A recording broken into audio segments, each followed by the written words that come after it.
What is the premise of the story? So what if a man who was 3 or 4 places down from being king of Scotland came across 3 witches who said, "Hail Macbeth, Thane of Cawdor. Hail Macbeth, blah blah, I forget. Hail Macbeth, he who shall be king." So what if an ambitious man, not next in line to the throne, gets given a prophecy that says he will be king? Z's short film, what was it about, the first one? What is the setup? Car guard, okay, it's from KwaZulu. He's called him Ushaka. Shaka's lot. Who was Shaka? It depends on which side of history we look at it. There's a great romanticization of Ushaka. Okay?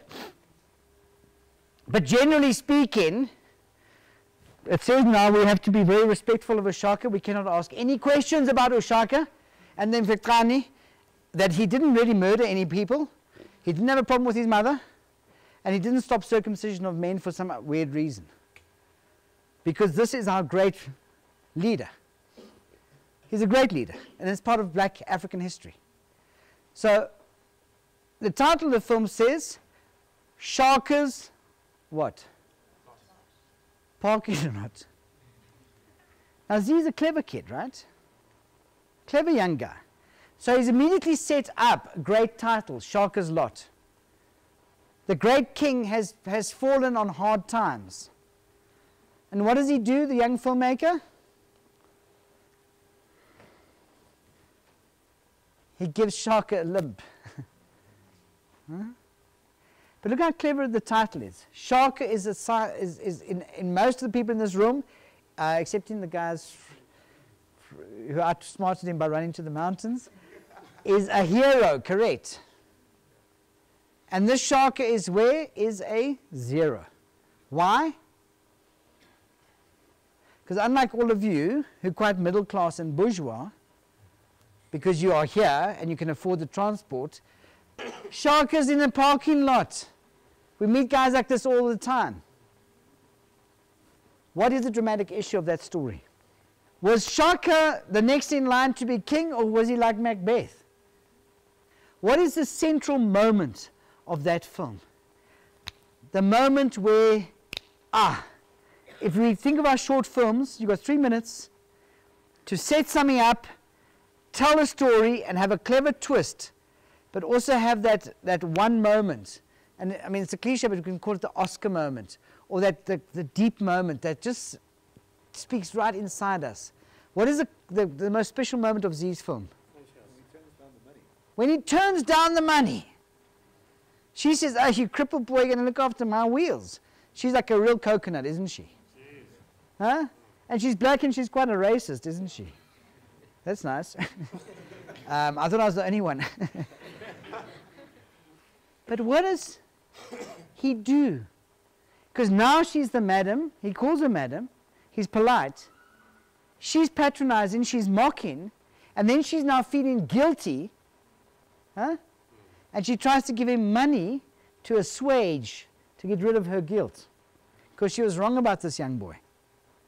And he says, "I don't need your money." Why doesn't he need her money? Because he's got inside dignity. This is a story about dignity, is it not? Shaka is a major figure of an icon. But don't underestimate what Z is saying.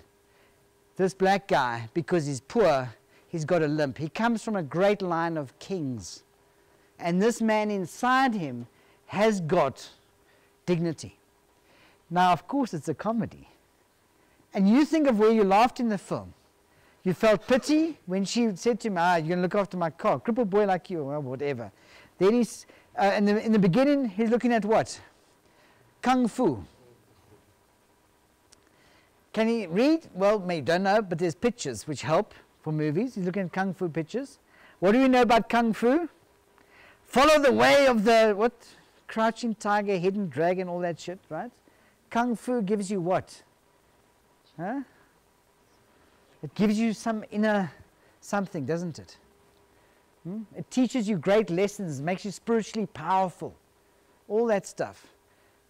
And then remember, he reads the book, then we worry, because why do we worry? Because we also see him as a cripple. We think, shame. We're no different to that madam. Then, when the bad guys come behind, what do we think? Look at little dialogue. The bad guy says, hey, fool, for sake. They laugh at him. Whose side are we on? We start to root for the underdog, don't we? We don't like those guys. We like them less than we like her. We really don't like those. We don't like her, the woman, and we don't like those gangsters. Then the comedy. Chop, chop, chop, chop, chop, chop, chop. I say the writer on the page says, and we see the shadows dance. Why did he decide as a director to show it in shadows? It's much better. On low budget, watching shadows is much more dramatic than showing the action. And look also what the clever thing is, what were the images in the book? They were simple black and white drawings, right? And staying in the genre, the tone, the aesthetic unity of the story, if it had been live action, it wouldn't have been good. You need to see those gangsters' face going, you know, that would have been a bad chop socky movie. But seeing the shadows became symbolic. And in the end, he beats the gangsters up, and then he holds his stick, right? Now he's got his dignity, right? And then he's victorious. But he's victorious because he's followed the rule of the Kung Fu.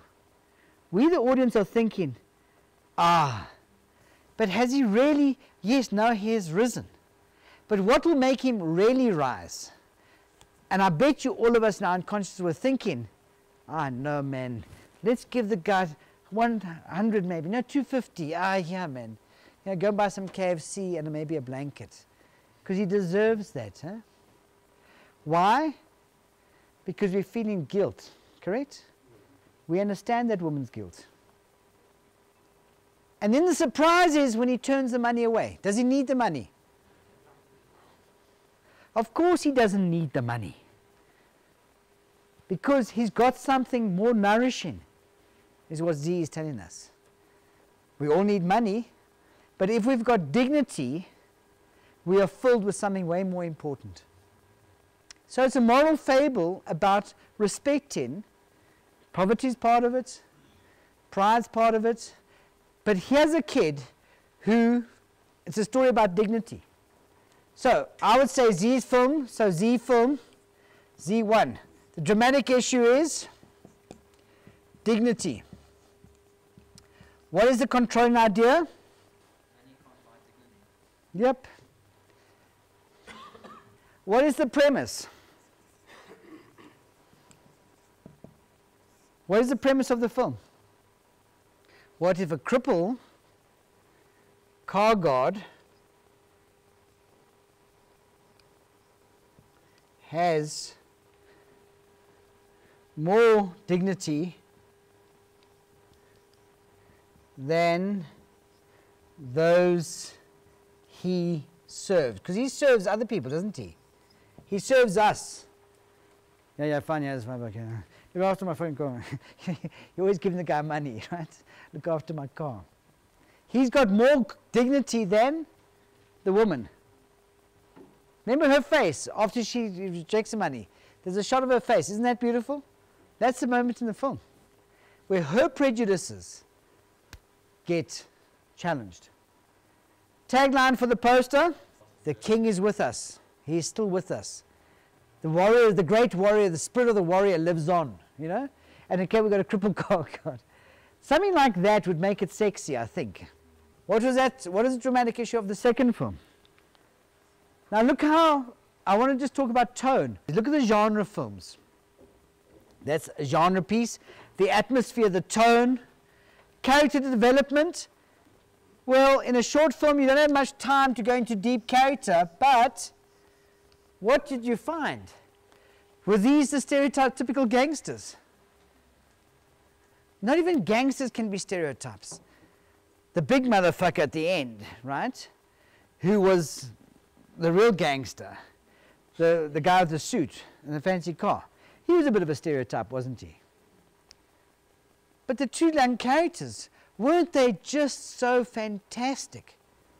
Why were they fantastic? Here's a young girl who gets turned on by danger, risk, threat, and breaking the law.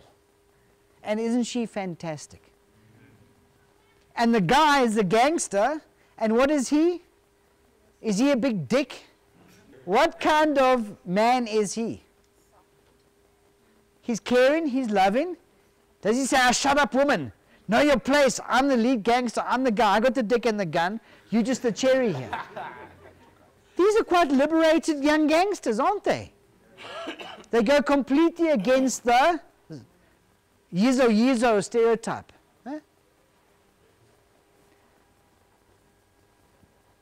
And they're stealing from somebody who's saying, "Please do not, I will get killed if you rob me." And the young guy is saying what? He's listening. And she's saying, "Ah, footsack, I'll piss on you." What is she saying? What is she saying? No, you pissed me off, she's saying, right? And she's kissing her man. She doesn't give a shit, does she? She doesn't give a shit because she's getting turned on.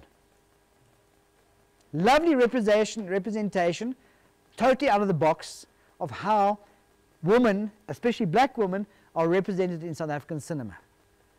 Young man already way further down than 99% of all the other filmmakers or TV makers. So what's the dramatic issue of that film? What's the central theme? Why does the young guy say, "Wait a second, they're going to kill him"? And what does he do? He goes, stands against the wall. He doesn't realize there's big bad guy on the other side, and he says, "Leave him alone." And the other guy says, "Drop the gun." He says, "No, I'll shoot you. Leave him alone." Why does he do that?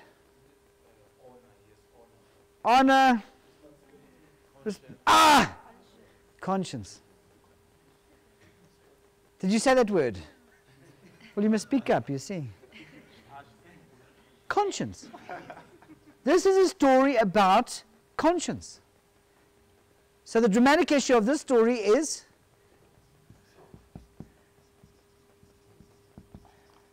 when Z started to write the story, he knew, like Shakespeare, what his dramatic issue in this film was. In this one, he knew he was going to tell a story about conscience. He knew he was going to tell a story about conscience. And where does conscience play out? Between two young, wild, sexy, irresponsible, crazy young gangsters. What's the controlling idea? Use conscience in a sane. Our conscience transcends morality. Does that make sense? Conscience goes deeper than our morals. Does that make sense? Because they are stealing. They know it's bad. But although they're bad people, he still cares about what happened to the guy who he steals from. So in a sense, conscience cuts deeper. Our conscience cuts deeper than our morality. Because conscience is about right and wrong, isn't it? They're doing something wrong, but while they're doing something wrong, they do something right. What's the premise of the film?